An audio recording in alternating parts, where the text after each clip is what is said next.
सभी को मेरा नमस्कार। क्या हाल है? मुझे आशा है कि आप सभी ठीक हैं। आज हम लोग राष्ट्रीय मुक्त विद्यालय शिक्षा संस्थान का माध्यमिक पाठ्यक्रम हिंदी का दूसरा पुस्तक का अध्याय 22 निबंध कैसे लिखे जो एक लेखन है आज हम लोग पढ़ने वाले हैं। तो चलिए शुरू करते हैं। अध्याय 22 निबंध कैसे लिखें। आप जानते हैं कि जब कभी कोई घटना घटित होती है या हमें किसी नई बात का पता चलता है तब हम उसे दूसरों को बताना चाहते हैं। कह रहा है कि अगर कोई घटना घटित होती है या फिर नई बात का पता चलता है तो हम लोग जो है उसे दूसरों को बताना चाहते हैं। यदि कोई दूसरा सामने ना हो तो हम उसे लिखकर अभिव्यक्त करना चाहते हैं। अगर आपको कोई घटना या फिर नई बात बताने वाला जिसे आप कहना चाहते हैं ये बात ना मिले तो आप क्या करना चाहते करेंगे? तो आप उसे लिखकर अभिव्यक्त करेंगे। विषय यदि छोटा है तो हम उसे एक अनुच्छेद में लिखते हैं। अगर विषय छोटा होता है तो उसे हम लोग जो है अनुच्छेद में लिखते हैं। यदि विषय बड़ा है और उसके अनेक पक्ष है तब उसे कई अनुच्छेदों में लिखा जाता है। अब कह रहा है कि अगर विषय जो है बड़ा है और उसके कई पक्ष है तब उसे कई अनुच्छेदों में लिखा जाता है। ये अनुच्छेद घटना घटने के क्रम पर आधारित होते हैं। जब किसी बात या घटना को सही क्रम देखकर एक से अधिक अनुच्छेदों में लिखा जाता है तब वह निबंध कहलाता है। अब बोल रहा है कि जो अनुच्छेद होता है वो घटना के घटने क्रम पे आधारित होता है। अब जो किसी भी बात को या फिर घटना को सही क्रम में देखकर लिखना हो तो एक से अधिक अनुच्छेदों में लिखा जाता है तो उसे क्या कहते हैं हम लोग? निबंध कहते हैं। आइए इस पाठ के माध्यम से समझे कि अच्छा निबंध कैसे लिखा जाता है। अब हम लोग इस पाठ में पढ़ने वाले हैं, समझने वाले हैं कि निबंध कैसे लिखते हैं। आइए अब हम लोग पढ़ते हैं निबंध क्या है। आइए सर्वप्रथम जानने का प्रयास करते हैं कि निबंध क्या है। सबसे पहले हम लोग जानने का ये प्रयास करेंगे कि निबंध है क्या। निबंध से तात्पर्य उस रचना से है जिसे अच्छी तरह से बांधा जाता है या जिसमें विचारों अथवा घटनाओं को सही क्रम देकर गूथा कर लिखा जाता है। अब बोल रहा है निबंध से मतलब यह है कि उस रचना जिसे अच्छी तरह से बांधा जाए और उसके विचारों अथवा घटनाओं को सही क्रम देकर गूथ कर लिखा जाए। निबंध में गद्य में लिखा जाता है। जो निबंध है वो गद्य में लिखा जाता है। उपन्यास, कहानी, समरण आदि के समान यह भी गद्य की एक महत्वपूर्ण विधा है। अब बोल रहा है कि उपन्यास, कहानी, संस्मरण के अलावा ये भी जो है गद्य की एक महत्वपूर्ण विद्या है। अब आइए पढ़ते हैं नीचे। निबंध आकार में छोटा भी हो सकता है और बड़ा भी। अब कह रहा है जो निबंध है वो आकार में छोटा भी हो सकता है या फिर बड़ा भी हो सकता है। 2-3 पृष्ठों के निबंध भी लिखे जाते हैं और 25-30 पृष्ठों के भी। कह रहा है 2-3 पृष्ठों में भी निबंध लिखे जाते हैं और 25 से 30 पृष्ठों में भी लिखे जाते हैं।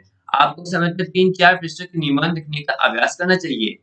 अब जो है आप लोगों को अभ्यास करना चाहिए 3 से 4 पृष्ठों का निबंध लिखने का।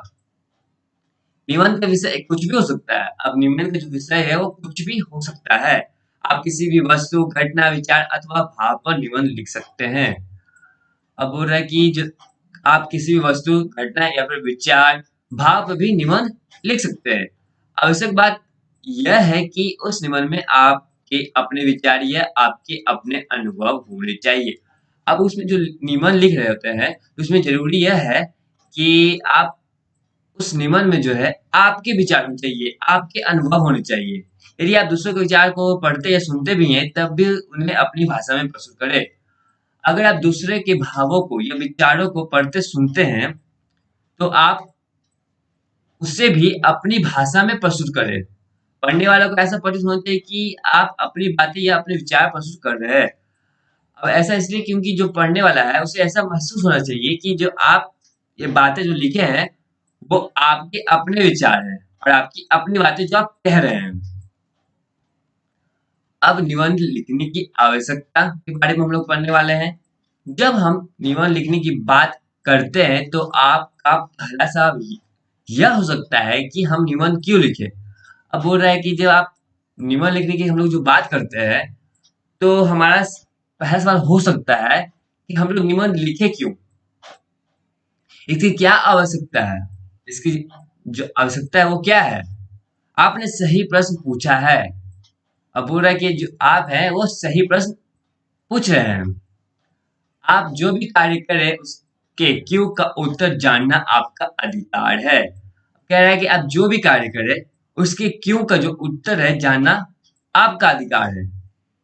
दीपावली पर या यदि मैं प्रधानमंत्री होता जैसे विषयों पर निबंध लिखने से हमें क्या हासिल होगा, आइए हम इस प्रश्न का उत्तर ढूंढने की कोशिश करें। अब कह रहा है कि दीपावली पर या फिर यदि मैं प्रधानमंत्री होता इस तरह के विषयों पर अगर निबंध लिखना हो तो हमें क्या हासिल होगा उससे। इसी प्रश्न का हम लोग जो है उत्तर ढूंढने का प्रयास करने वाले हैं। आइए एक सामान्य उदाहरण लें। मान लीजिए आपके घर के रास्ते में निम्नलिखित शब्द आते हैं। अब बोल रहा है कि सबसे पहले हम लोग एक साधारण सा उदाहरण लेने वाले हैं।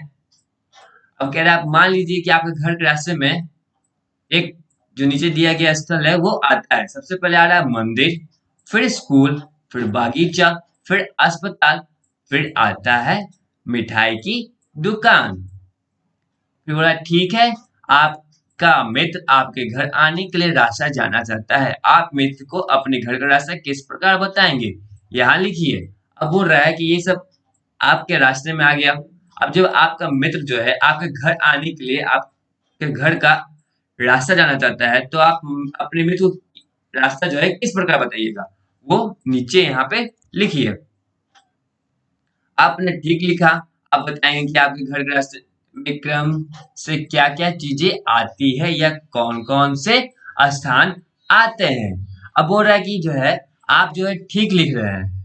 आप सबसे पहले बताएंगे कि आपके घर के रास्ते में के क्रम में क्या क्या चीजें आती है या कौन कौन सी वहां पे स्थानें आती हैं। यानी गली के किनारे ही एक मंदिर है। अब एक बता रहा है कि गली के किनारे एक मंदिर है, यह बताइएगा।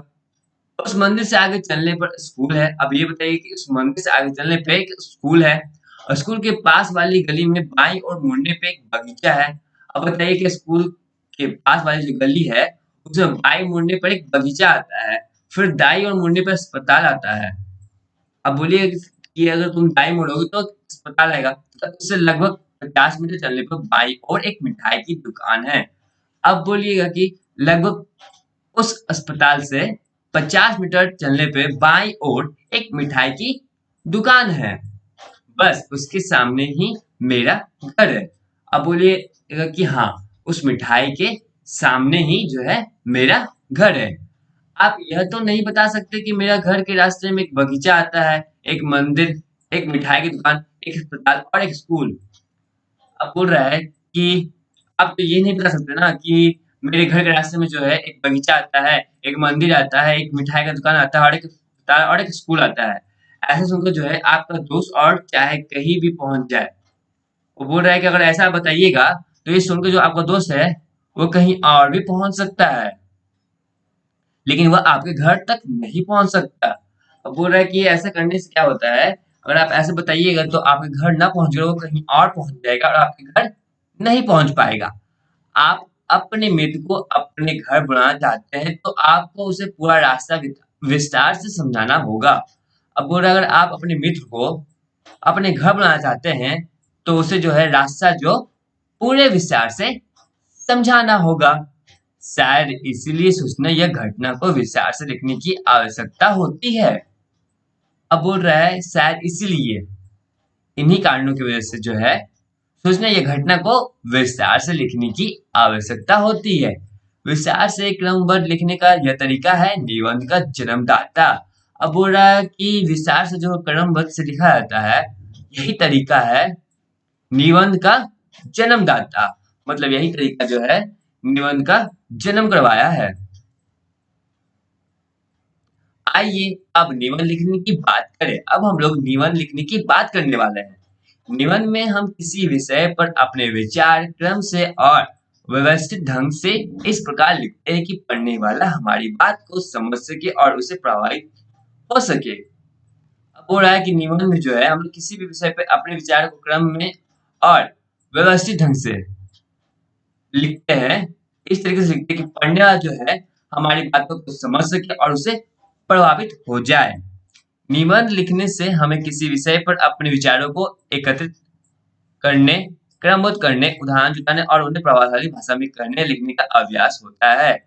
अब क्या होता है निबंध लिखने से क्या होता है कि किसी भी विषय पे अपने विचारों को एकत्रित करने की आदत होती है, क्रमबद्ध करने की भी सीख जाते हैं, उदाहरण जुटाने का भी तरीका सीख जाते हैं और उन्हें प्रभावशाली भाषा में कहना या लिखने का भी अभ्यास हम लोगों को हो जाता है। यही कारण है कि हम निबंध लिखते हैं। अब इन्हीं कारणों की वजह से जो है हम लोग निबंध लिखते हैं। इससे हमें न केवल मित्रों के साथ बातचीत करने में अपितु घर में, दफ्तर में और सभी जगह अपनी बात उचित ढंग से कहने या लिखने में मदद मिलती है। अब बोल रहा है इससे न केवल मित्रों के साथ बातचीत करने में बल्कि घर में भी, दफ्तर में भी और सभी जगह अपनी बातों को उचित ढंग से कहने या लिखने में मदद मिलती है। एक बात और, हिंदी के अलावा इतिहास, अर्थशास्त्र, भूगोल, वाणिज्य आदि विषयों में अनेक प्रश्नों के उत्तर हमें कुछ विस्तार से लिखने होते हैं। अब हो रहा है एक बात और है, हिंदी के अलावा जो है इतिहास, अर्थशास्त्र, भूगोल, वाणिज्य इन सब विषयों में भी अनेक प्रश्नों के उत्तर को हम लोगों को विस्तार से लिखना होता है। जैसे अकबर के शासन की विशेषताएं, भारत की जनसंख्या समस्या, भूमध्य रेखा की जलवायु या मांग और पूर्ति संबंधी प्रश्न। अब कुछ उदाहरण दिया गया है यहाँ पे। अकबर के शासन की विशेषताएं के बारे में बताने के लिए बोला जा रहा है, भारत की जनसंख्या समस्या के बारे में, भूमध्य रेखा की जलवायु या मांग और पूर्ति संबंधी प्रश्न के बारे में बोला जा रहा है।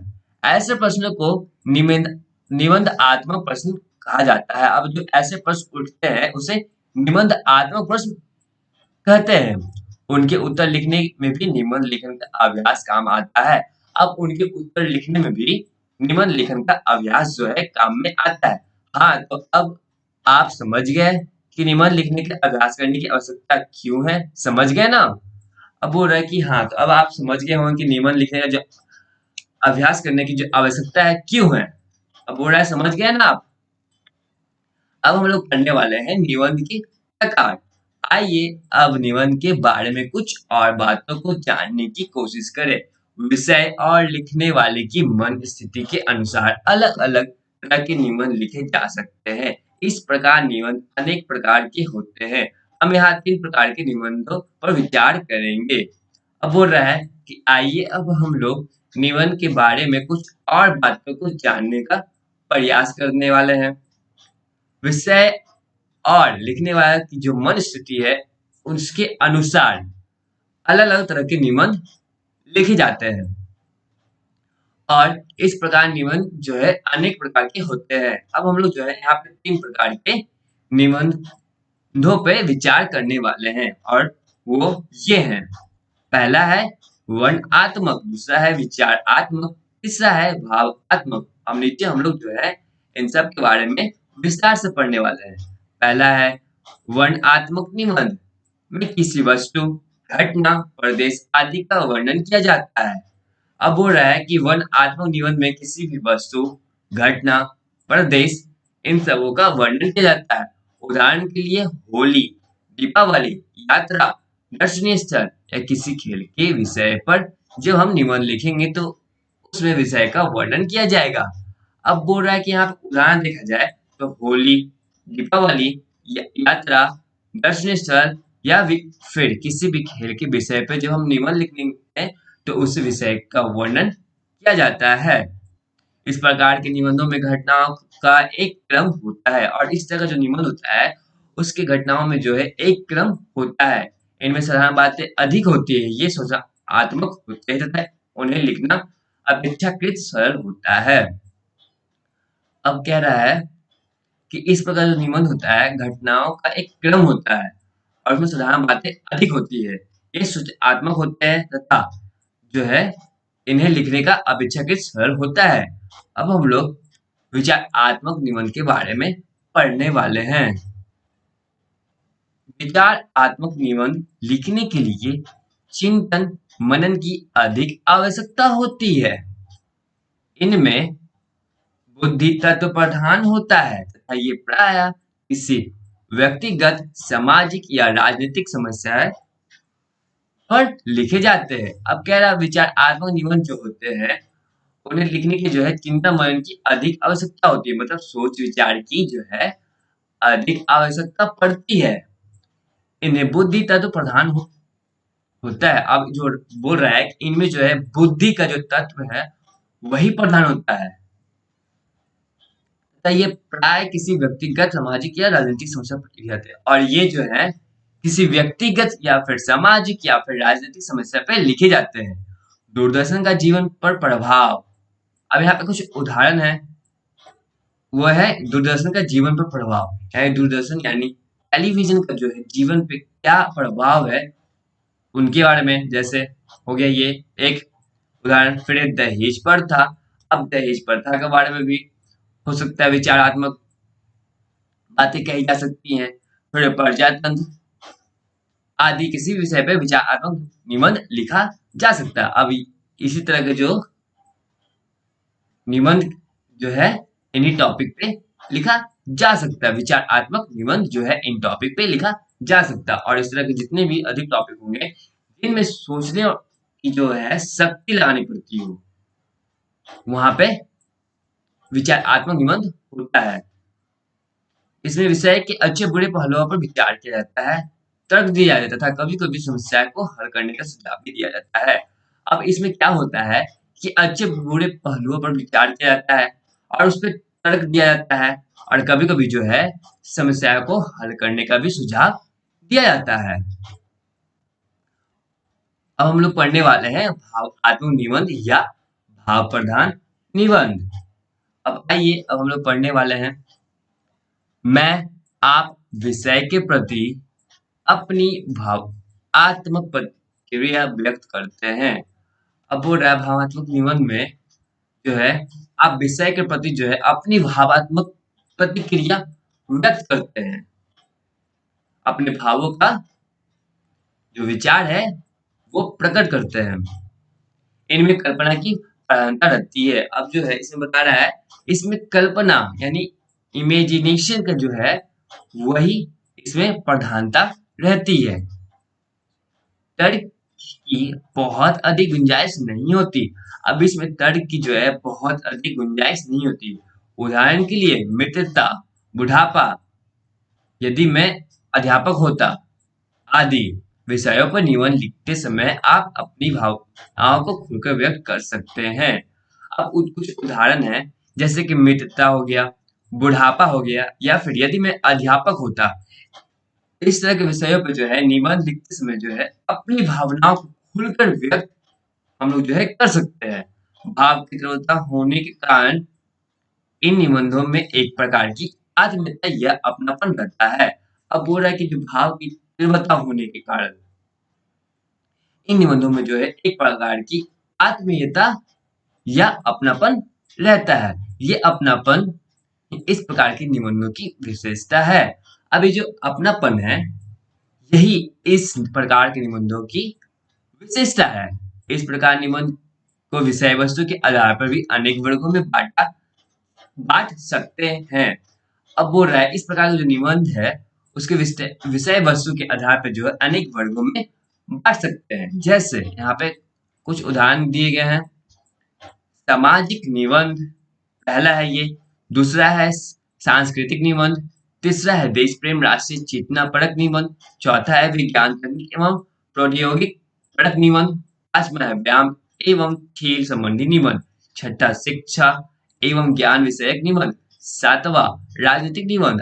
आठवां प्रेरक व्यक्तित्व निबंध।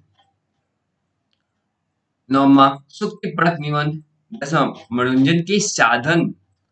11वां भाषा सहित साहित्य एवं प्रभाव परक निबंध आदि। ये कुछ उदाहरण है निबंध के। कौन से निबंध के? भावात्मक निबंध के कुछ उदाहरण है ये। आइए निबंध कैसे लिखा जाता है ये जानने से पहले हम जाने कि इस कौन कौन से अंग सम्मिलित है। अब बोल रहा है कि आइए हम लोग जो है निबंध कैसे लिखा जाता है, इससे जानने से पहले हम लोग जो है जानेंगे कि इसमें कौन कौन से अंग सम्मिलित हैं। इस वीडियो में बस यहीं तक। अगले वीडियो में निबंध के अंग पर चर्चा होगी। अगर इस अध्याय से कोई परेशानी हो तो हमारे साथ टिप्पणी बॉक्स में साझा करें। तब तक के लिए आप कुछ क्रियाकलाप दिए गए हैं उसे बनाने का प्रयास करें। Thank you everyone. आप सभी का धन्यवाद।